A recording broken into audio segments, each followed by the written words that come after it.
Welcome to today's online roundtable discussion on Confronting the Truth, Pursuit of Historical Justice in the Baltic States and Beyond. My name is Jörg Hackmann. I'm the current president of the Association for the Advancement of Baltic Studies and a professor of history at Szczecin University in Poland. ABS started to organize webinars on topics connecting Ukraine and the Baltic region after the full-scale invasion of Russia into Ukraine in spring 2022. Today's discussion starts from the observation that after the breakup of the Soviet Union, the Baltic states have focused on pursuing historical justice related to Soviet crimes, which included mass deportations and widespread repressions. Under the influence of international actors, the three Baltic states have also engaged in political processes associated with Holocaust justice, such as the Terezin Declaration of 2009. While the Terezin Declaration emphasizes the importance of economic restitution or compensation, many Holocaust survivors and their families understood justice in terms of the right to truth, in which restitution is interconnected with the restoration of personal dignity, recognition, memorialization, education, and inclusion into society. The main questions will be today: what would the right to truth entail in the Baltic states, and is there political will to pursue it? How can Baltic societies strive for historical justice, both in relation to the Holocaust and Soviet crimes? How has the Russian war against Ukraine affected attempts to pursue historical justice in the three Baltic states and the broader region? These and other questions will be tackled by first Nedenka Klumbite. She is a professor of anthropology and Russian and post-Soviet studies and director of the Lithuania program at the Habekus Center for Russian and Post-Soviet Studies, Miami University, Oxford, Ohio. Second, Dovile Budrite. She is professor of political science at Georgia Gwinnett College, Lawrenceville, Georgia. She also works on the Europass project at Vilnius University and serves as invited researcher at Vytautas Magnus University, Kaunas, Lithuania. Then we have third, Matthew Kott. He is a historian at Uppsala University, Sweden, primarily focusing on the contemporary history of Latvia, particularly the events surrounding World War II. And fourth, we have Daria Czakaska. She is a postdoctoral research assistant at the University of Huddersfield in the UK. Currently, she's working on the project Pogrom and Holocaust Mass Graves in Ukraine, Current Situations and Future Solutions. The webinar will be moderated by Fabio Bellafatti. He is a teaching assistant at Vilnius University and a PhD student at the University of Groningen in the Netherlands. Please be aware that the chat function during this webinar is disabled. We welcome your questions and comments using the Q&A button. I now hand over to Fabio, the moderator of today's discussion. Thank you very much, Jörg. Also, to follow up on the technical note, when submitting a question, please also write which speaker the question is addressed to, if it is addressed to any specific speaker. Thank you very much for giving me the honor of hosting this and moderating this event. Welcome, good morning, good afternoon, good evening to everyone. I think this is an incredibly important event and a very timely one, almost scarily timely, I would say, considering, well, on the one hand, obviously, the commemoration that we are having in these days, the fact that 2025 is a year of important anniversaries with reference to the Holocaust and World War II, but also, unfortunately, because of the current political and international context in which we live, and we will certainly touch upon some aspects of it, not least the implications of the Russian invasion of Ukraine for memory and memory policies.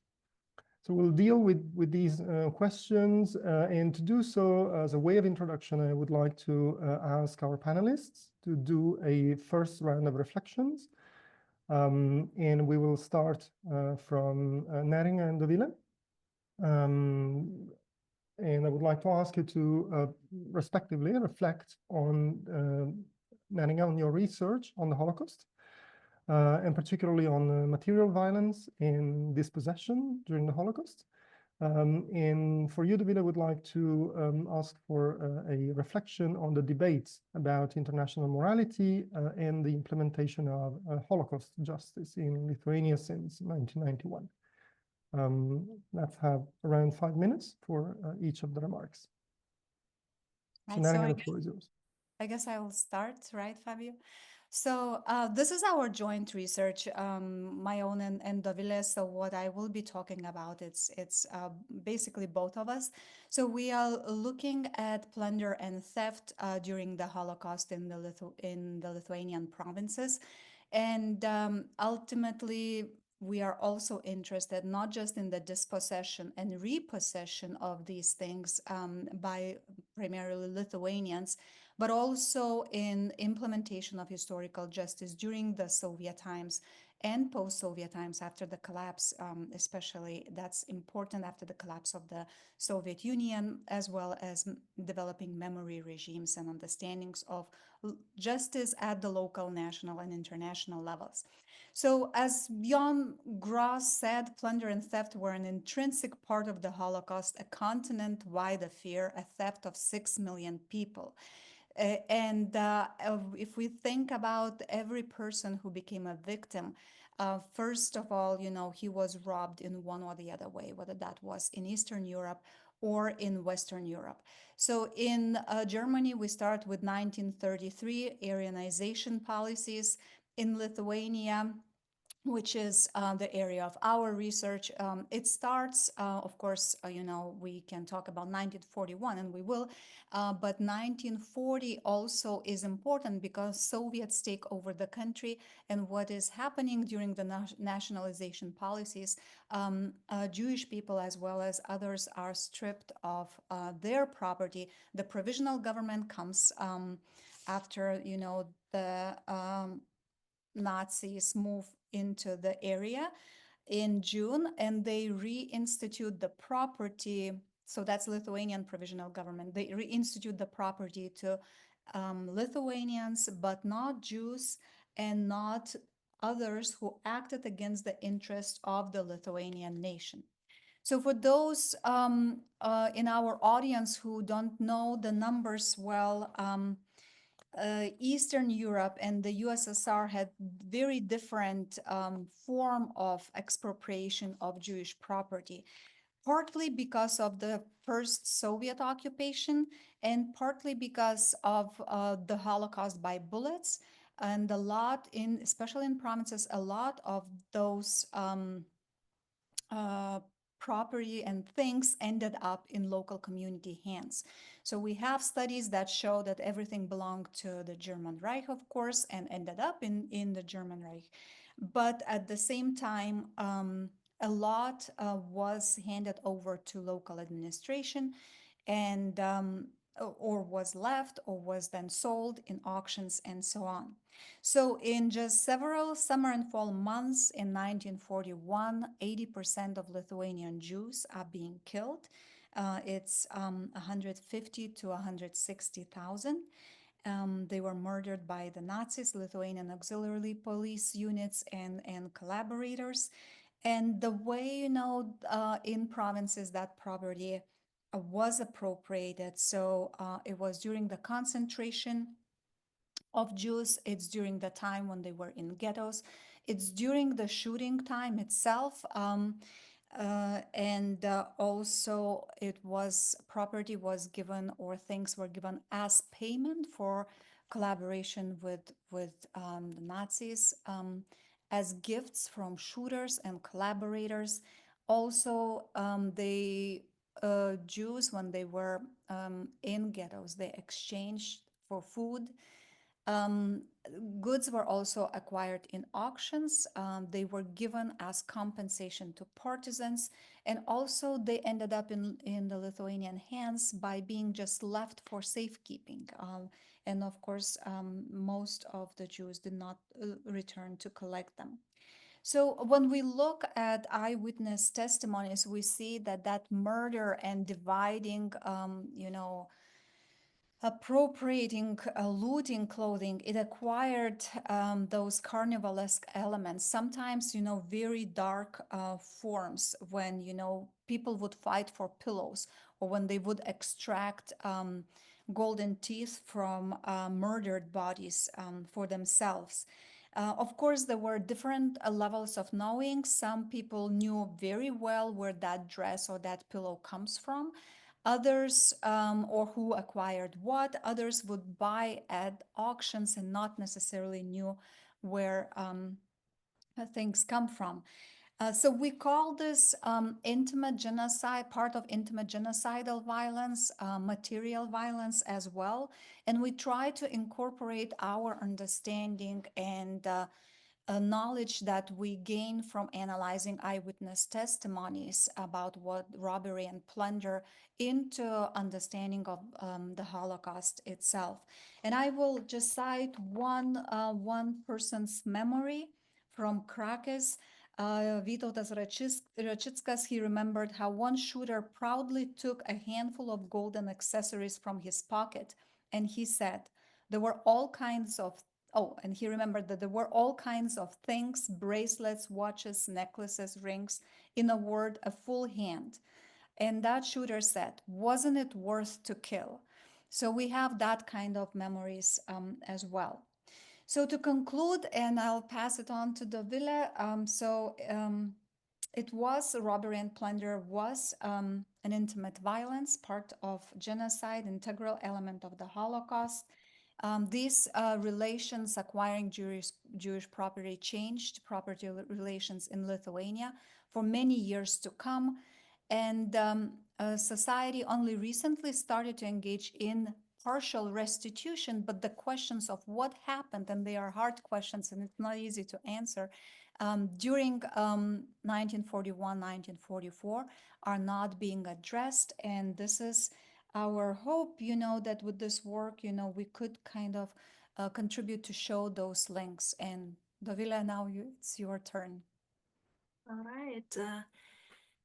Thank you so much, Neringa, and I would very much like to mention the U.S. Holocaust and Memorial Workshop on moral materialities that Neringa, myself, and Daria participated in August, and it definitely helped us a lot with our research and to articulate our research in terms also of the concept of justice. So Neringa gave a bit of everyday history and background for Lithuania, and I will try to relate how Lithuania tried to address all of these atrocities, how Lithuania tried to pursue Holocaust justice to broader geopolitical developments and also literature on Holocaust justice, right? So it's worth to remember that, and Elazar Barkan wrote a lot about it, that in the 90s and the beginning of the 21st century, there was this new global development, and I will argue that Lithuania, the other two Baltic states, were part of it. There was this rise of interest in restitution for historical injustices in both domestic and international politics. And it looked like suddenly the perpetrators were interested in somehow acknowledging their guilt and apologizing for the past wrongs, right? So examples include Japan's apologies for World War II atrocities. The French apologized for their role in the Holocaust during the Vichy regime. There were apologies in South Africa and so on and so forth, right? So it looked like this was a new and very, in a sense, positive global development. It was supported by international organizations that started, such as the UN, that started to develop norms outlining the rights of the victims. And it seems like this need to address the wrongs of the past was also seen as part of democratic consolidation and development of society based on the rule of law. And it's also important to remember that it was also became part of this developing European memory, very much with a focus on the Holocaust and expectation that countries will address what happened during the Holocaust if they wanted membership in the EU, if they wanted membership in transatlantic community, and obviously for the Baltic states that that was very, very important, right? Now, if we look at the literature, the 90s, 2000s, there was such a belief that there's a correct path to address all of these atrocities, and that involved not only property restitution, but also changes in memory, and specifically the former perpetrators being willing to evaluate their dark past critically. And again, later on, those debates still continue. Definitely, the question is whether there is such a correct path, right? And again, recently there's this revisionist literature on criticisms of this international morality that Barkan was writing about. So we focus in our research on one aspect of this Holocaust justice and international morality, and that's Holocaust justice related to property, related to things.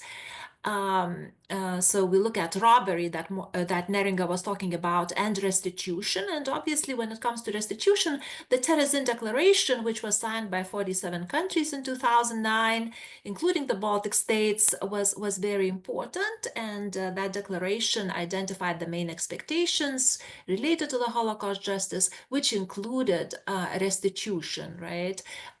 Restitution of property that was looted during the Holocaust. It was also about research and education programs, other things, but it was an important development internationally. And again, Lithuania did sign it, and even though right after the disintegration of the USSR, the focus was on the Soviet genocide, which was deportations, repressions. This was a term that Lithuanians used, and it was tension between this so-called Soviet genocide laws and policies with the Holocaust justice.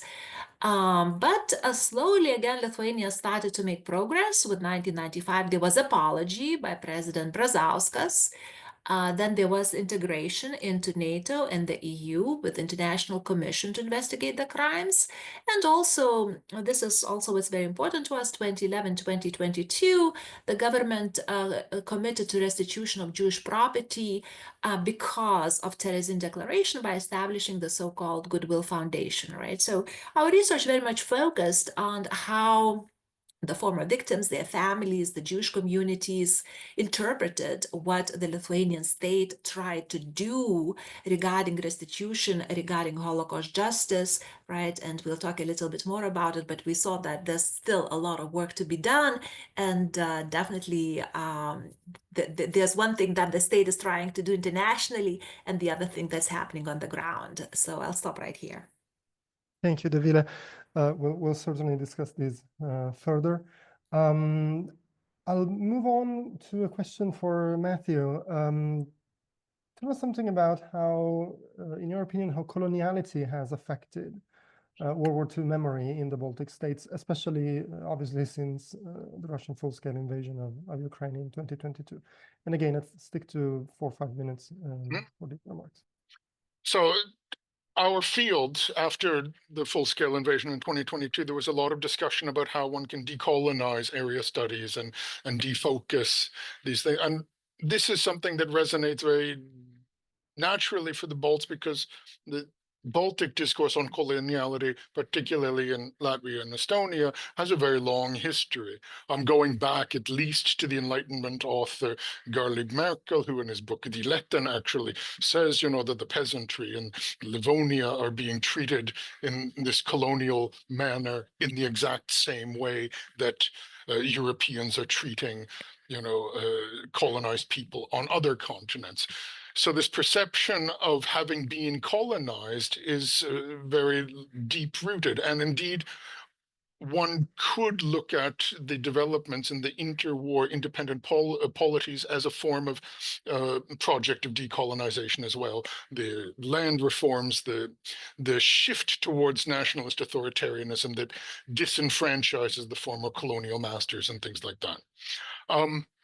After World War II, in exile, the Baltic emigres certainly took the spirit of the time of the crumbling of the Anglo-French empires, as decolonization is this discourse, and they said the Baltic emigres in exile would portray the Soviet Union in the Baltic states as a clear colonial power sending in settlers and extracting resources in ways that other European colonial powers had done.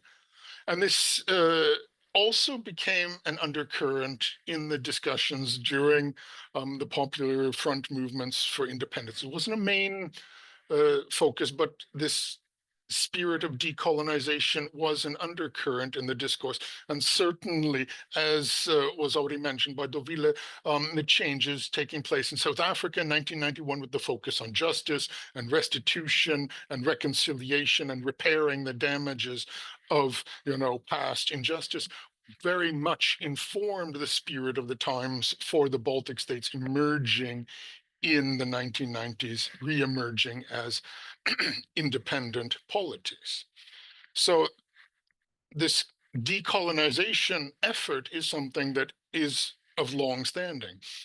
The question is about what does it have to do with World War II memory? Well, in the Baltic region, World War II is complicated by being a conflict between subsequent competing colonial regimes, each of which had its own colonial gaze on the people of the region. In the scholarship, it's relatively well established how the Nazi regime, particularly the Nazi regime in Eastern Europe, was a colonial regime. We have Polish scholarship in particular on Generalplan Ost, which is about a racial reordering and settlement and creating tabula rasa for this new living space in the East. But we also have scholarship talking about the colonial roots of the German genocidal policies, going back to, for example, the genocidal wars against the Herero and the Nama in Namibia. But also, again, the Baltic self-perception of the Nazi regime was one of a kind of colonial hierarchy, because once again, it was the familiar Germanic overlords putting them into a second place. And indeed, the economic historian Arnold Eiselnieks, in his magisterial study of mid-20th century Latvian economic history, describes in relatively novel detail already in the 1960s how, Latvia under Nazi German rule was an exploitative colony. The coloniality of the Soviet regime, however, is a bit more contested, particularly because the USSR claimed to be anti-imperial and anti-colonial. But any understanding of the history, particularly in parts of the Soviet Union like Central Asia, shows the reality to be otherwise. If we see the Soviet policies towards the Baltics as retaking colonial territories that had been previously controlled by the Russian Empire, which of course the scholarship also is portraying increasingly the Russian Empire as a continental colonialism instead of overseas colonialism, then the Soviet rationale for retaking these territories is sort of reclaiming colonies. And in many ways, we can see that in terms of the policies implemented, Soviet policies did mirror colonial plans of the Nazis. There was plans of mass population replacement. There were imposition of cultural hierarchies, economic and political restructuring to serve the needs of the metropolis. So in many ways, we can see that, there's these two competing colonial regimes. The problem for the Baltic states is, what does it mean to be colonized in this circumstance? In the discourses in the Baltic states about decolonization, it's very much about the other. Colonization is done to us, and it's about decolonization is about dealing with the other. But this ignores in many ways the questions about local agency. Are the Balts to be considered, subalterns that are excluded from any participation in the exercise of power? Well, the very fact that there were local auxiliaries that took part in the Holocaust and extracted, economic gain from it shows that there is something to be said against this idea of absolution of agency. And then we have the problem of what to do with the other parts of decolonial theory, things like hybridity and the figure of the mimic men, the ones who adopt in part the colonizing regime's attributes in precisely a way to try to find some sort of agency. And this leads us into the question of the collaborators. What does it mean to work for one colonial regime against the interests of another? And the problem underlying all of this discussion, I think, in the Baltic states in general, is a lack of reflexivity in the understanding of what decolonization means. There's a certain knee-jerk reaction at times when critique is made of, how the Soviet past in particular is dealt with, Briefly. Yes, I say that Europe doesn't understand us. This naive focus on the Soviet and the downplaying of the Nazi colonial experience, I believe, becomes a barrier to properly incorporating the colonial past into present-day historical understanding. Thank you.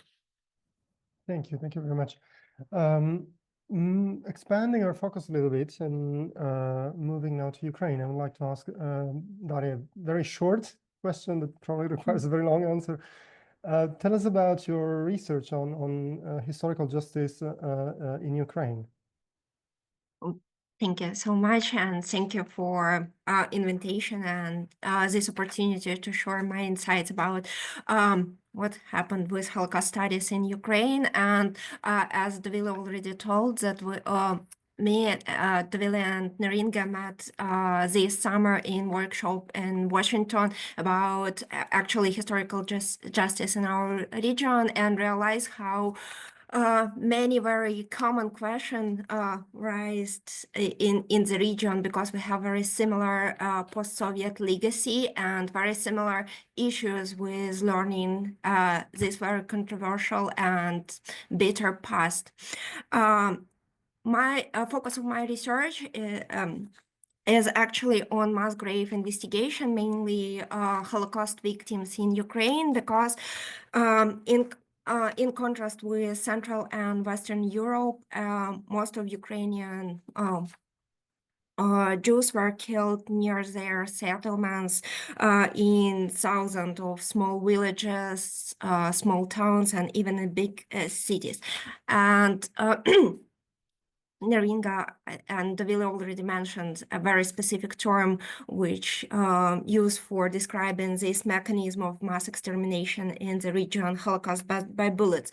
But unfortunately, Soviet government actually, I would say, ignore or even forbidden raise any question regarding commemorating of these people. That's why many of these mass graves remain unmarked, and we still don't know even numbers, how many people buried there. And another very important difference between what happened in Central and Western Europe and in Eastern Europe, that in these mass graves usually were buried many categories of enemies of the rape. I mean, within the same mass grave could be buried, for example, Jews, Roma people, Slavic nations, partisans, and even some local collaborators.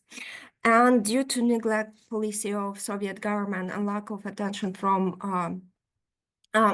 for few first decades of existing Ukrainian independent state, many of these mass graves remained unlocated and uncommemorated, which raised another issue, which is also related to historical justice. Many of these mass graves are easy target for illegal excavation and I would say secondary looting and robbery of property, people who were buried there.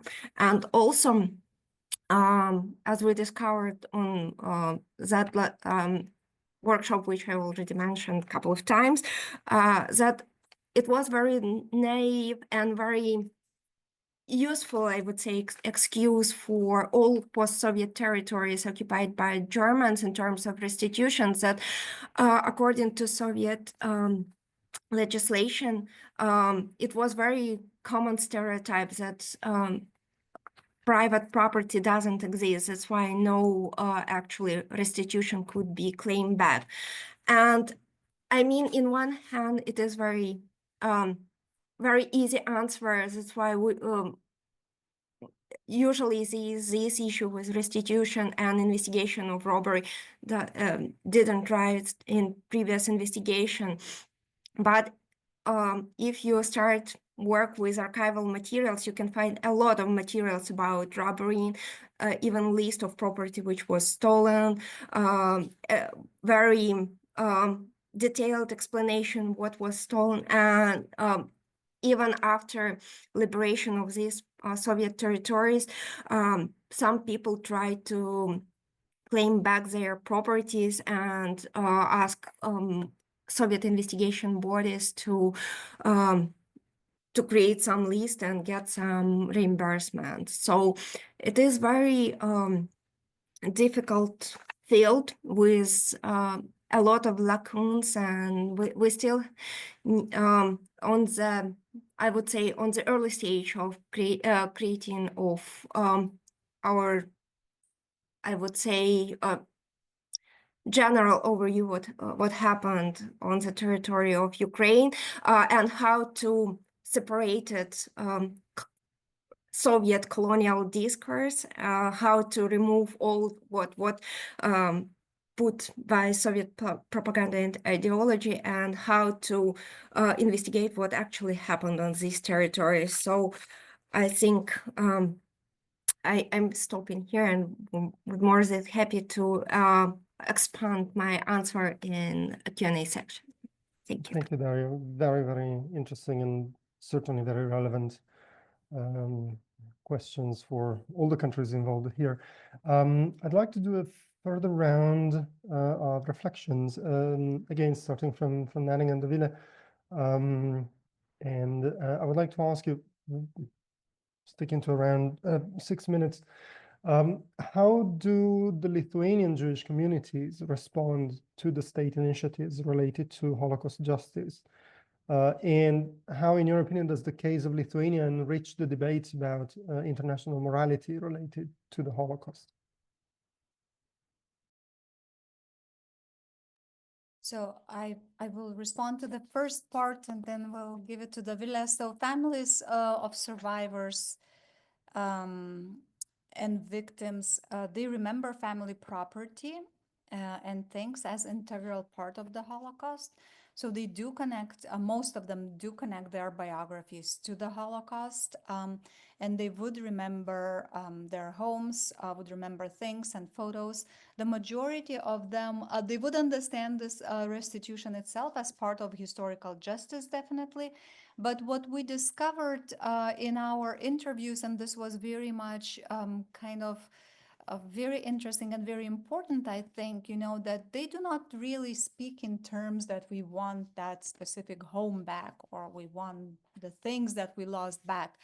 They know that justice cannot be restored because you will never return people who were lost, and that's the most important.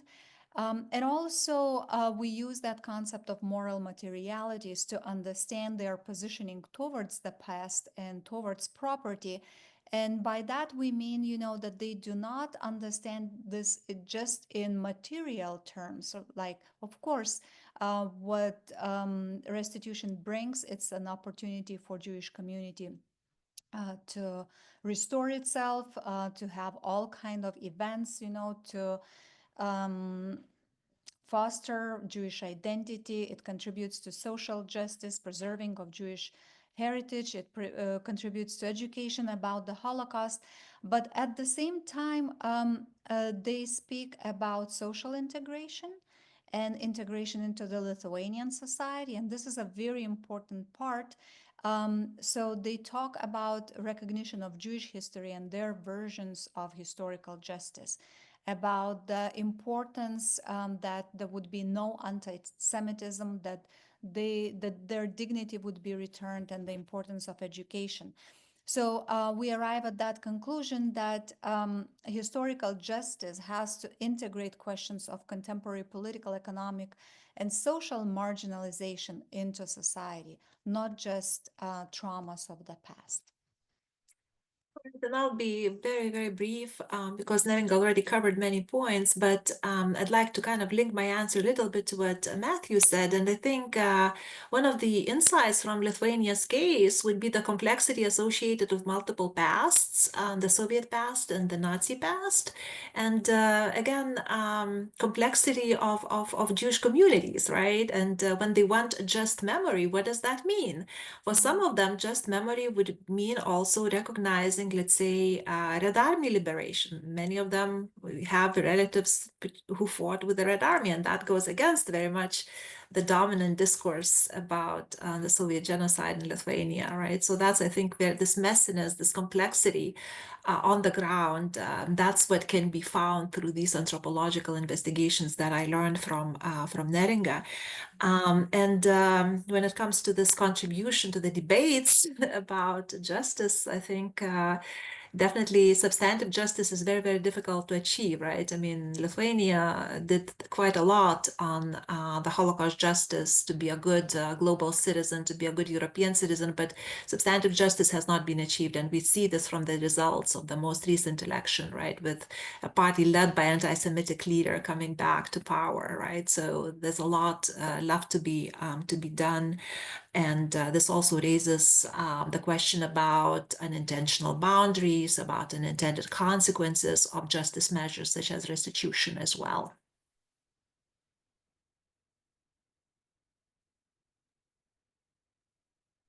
Sorry, issues with my mic. Thank you very much for these remarks.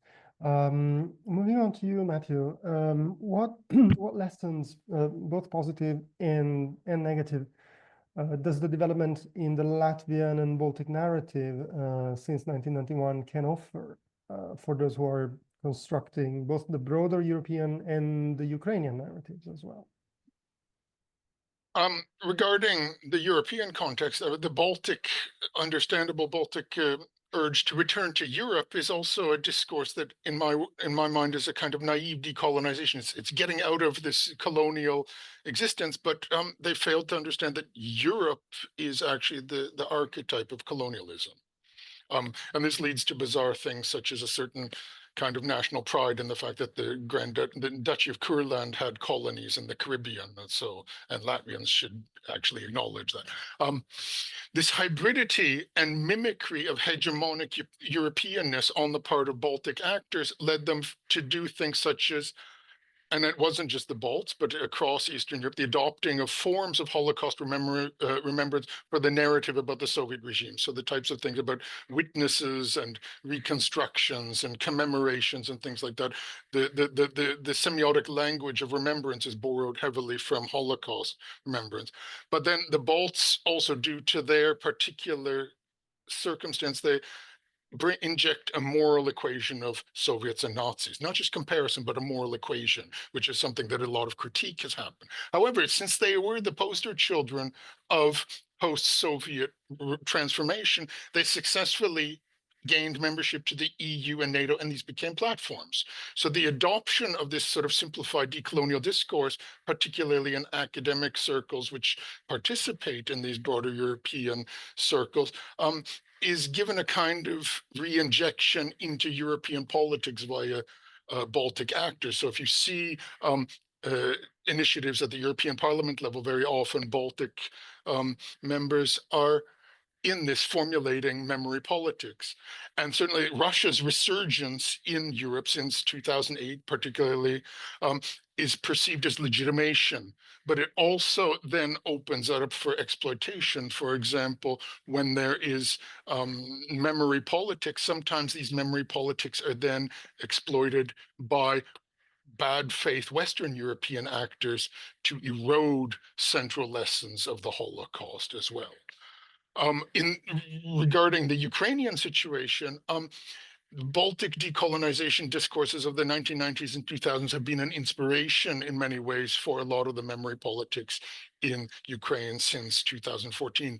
The Balts have a shared common experience of the Soviet legacy, so there's solidarity there. Adapting the Balts' understanding of decolonization is legitimated by the fact that these countries are EU and NATO members.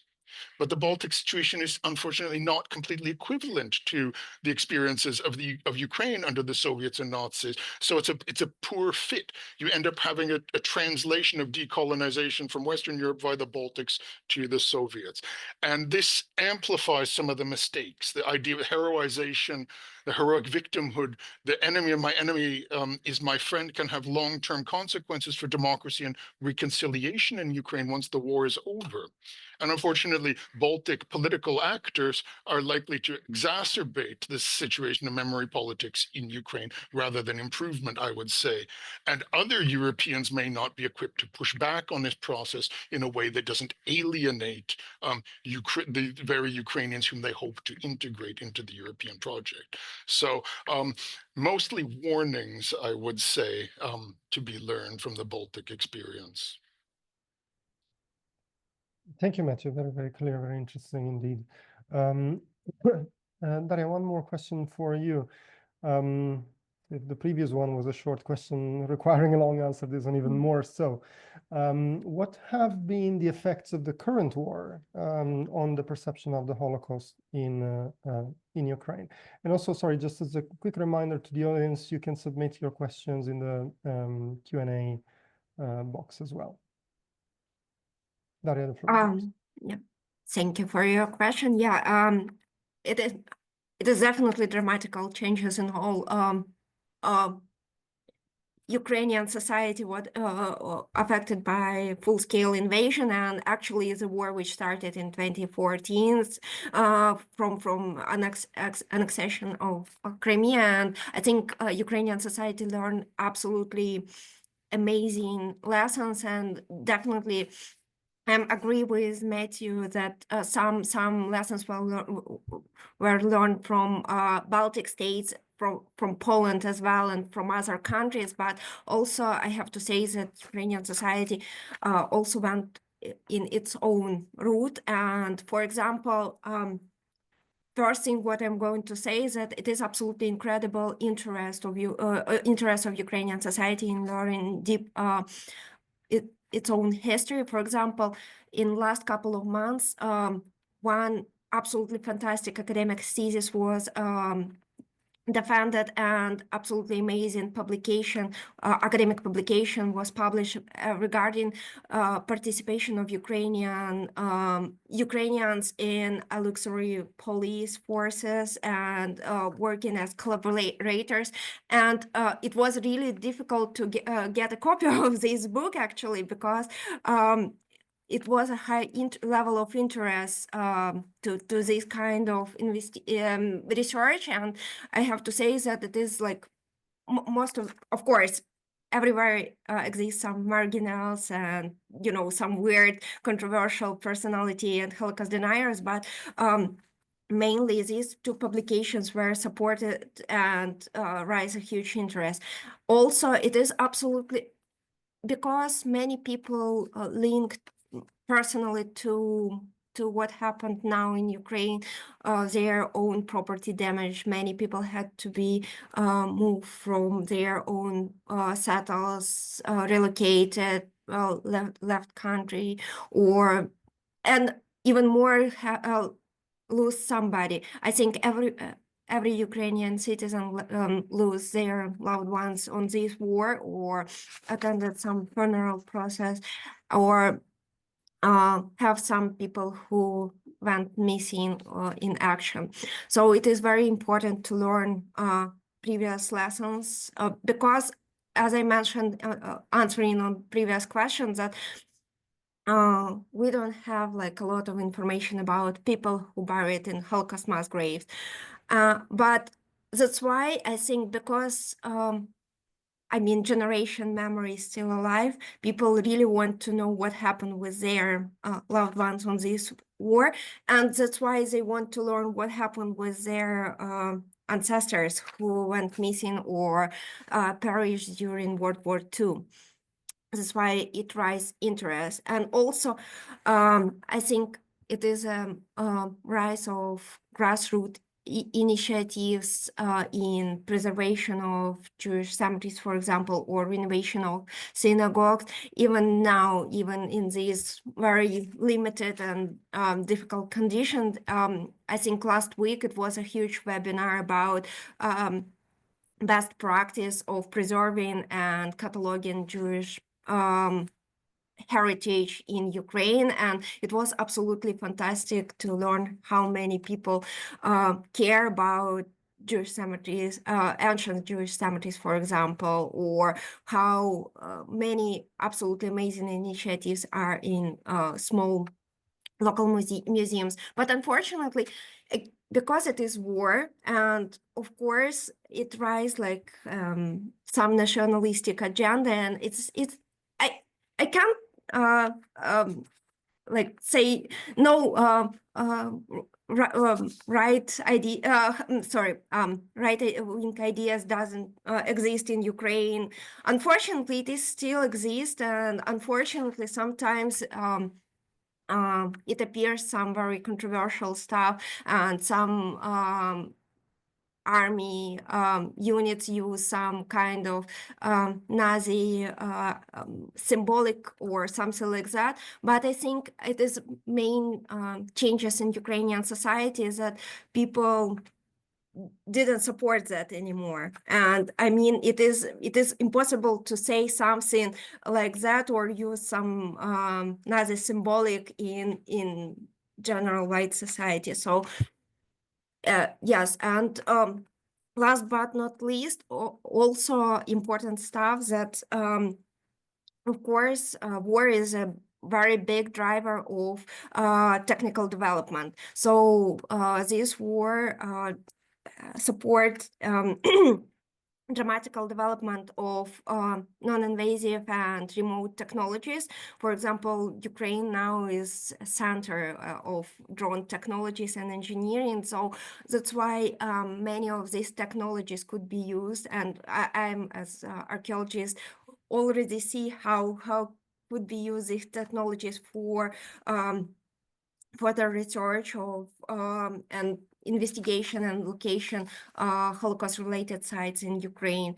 And also these technologies help to record heritage crimes committed by Russians during this war. So yeah, it is major driving of both technological and I would say ideological development of Ukrainian society.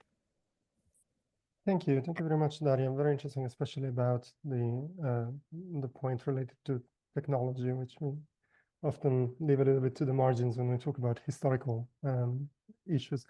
I would like to open the floor to a few questions. We have a couple of questions from the audience. So we have a question for Davila and Neringa.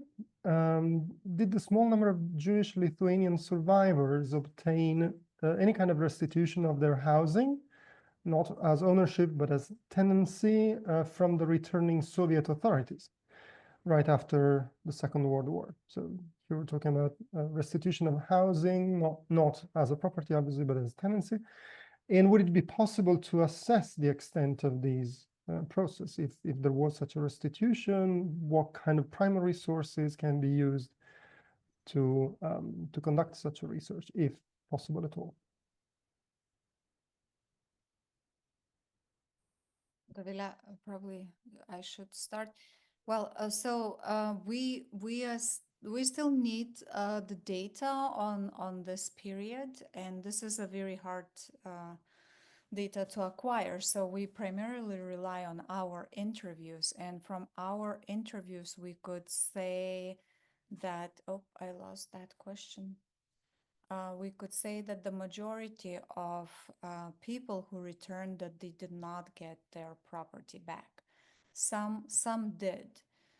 So I don't have more information, unfortunately. I guess that was Stefan, but I don't Right. I just would like to add that we have to understand the extent of death of the Jewish community in Lithuania. You know, very, very few people survived. Very, very few. The community was wiped out, basically. So what happened that many members of Jewish community, especially in Vilnius, for example, they came from other parts of the Soviet Union, right? So they're not even local Jews. And they indeed, and most of the houses that we left were inhabited by ethnic Lithuanians. And there's some, you know, talking about specific sources, when we did research at the U.S. Holocaust and Memorial Museum, there were some sources from several cities, I believe in smaller cities in Lithuania, about the actions of the Soviet government.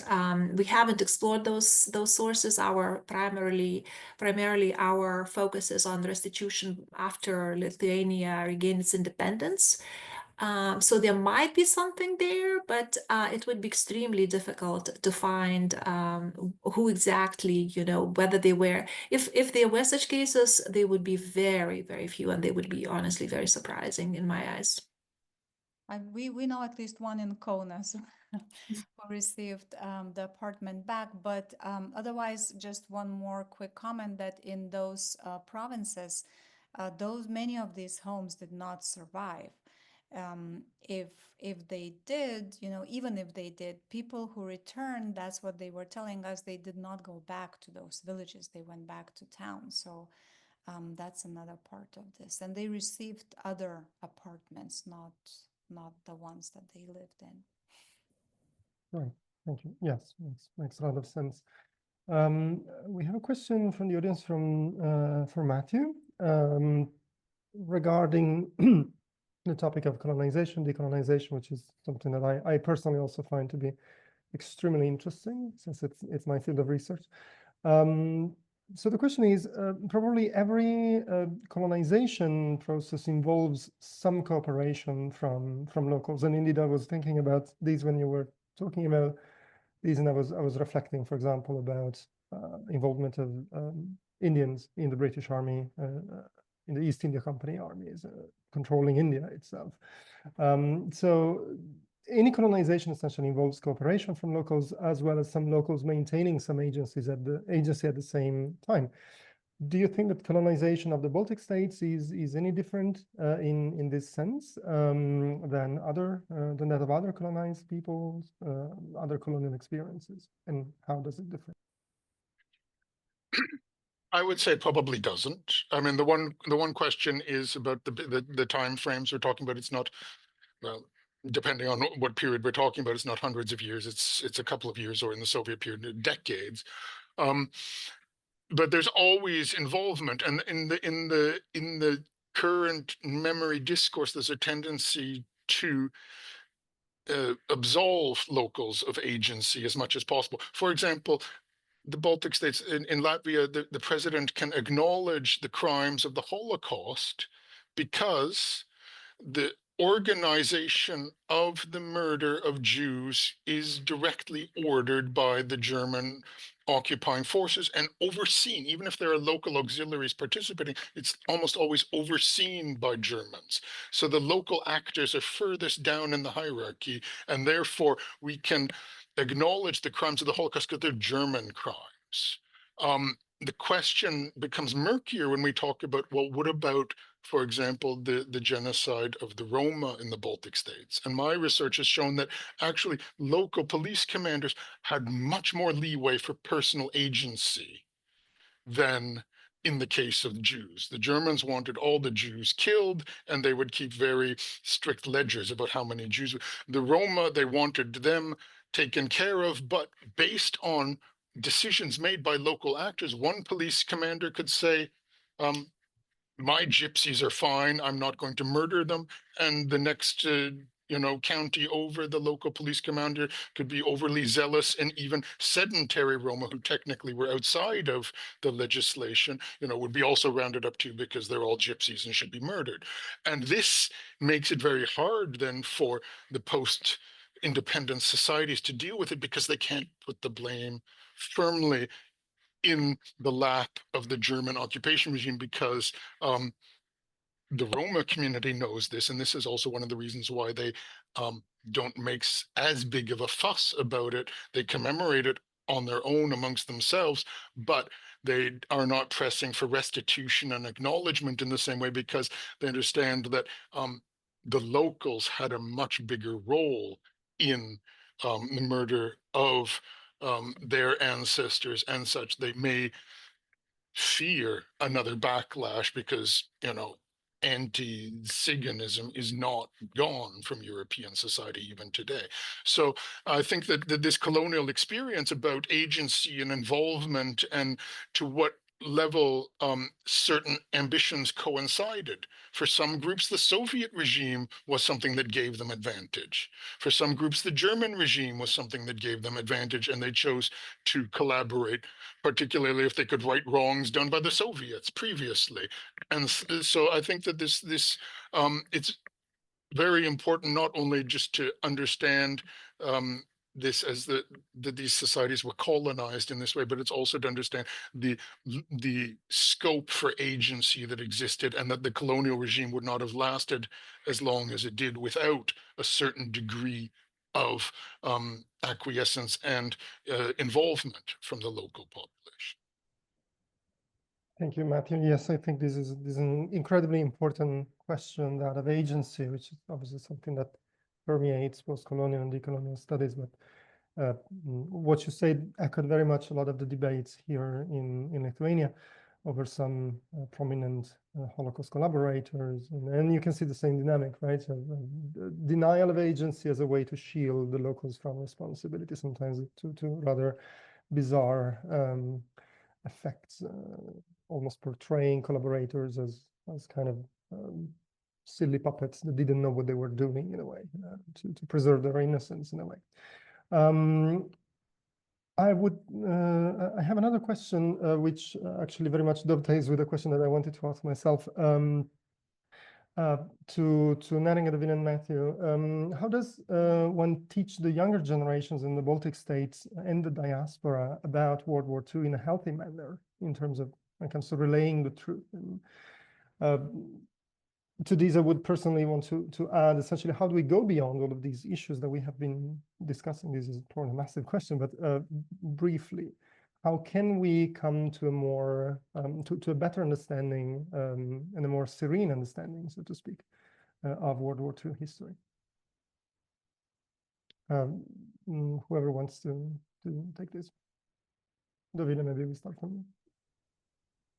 Okay, I think it's a great question, and I think Holocaust education is a very complex concept, right? Because sometimes, I mean, there's a lot written about it. So if you do it wrong, you can get the opposite effects. And I think that when it comes to Lithuania, my understanding is that, well, the Holocaust education is required there, in classrooms. It's mandatory. But I think one thing that could be done, and it could be done not necessarily in Lithuania, but in other countries too, would be very much how to link the Holocaust education to the local areas. And that's what I think is very difficult to do, but that's essential to do. If you start thinking about what happened to my family, what did my family members do, right? What did people in the location where I live do? What happened, even in some cases, try thinking about, property, what happened to the property that the Jews had. I mean, there are all these fascinating stories, especially in smaller towns in Lithuania. And I think some of the work that the commission does, right? It has these centers of tolerance, and they focus on Holocaust education.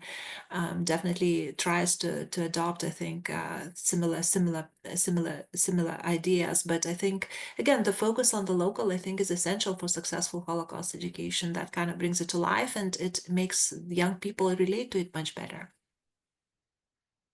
I'll just say one aspect what is repeated by Jewish community members, and I think this would be very much important to kind of restructure those ideological victimization narratives, is to understand the Holocaust as our own history, which is still lacking in the Baltics. It is still Jewish history. It is still something that happened not to really us. And when you go to the Holocaust Museum, there is that understanding that it's not kind of Lithuanian history, while it is, but it's changing. These things are changing. Like the Ninth Fort Museum is just one of the has one of the exemplary expositions and perspectives to the Holocaust as our history. And by the way, it relates. This is one of the paradoxes, that how Lithuanians understand the Holocaust.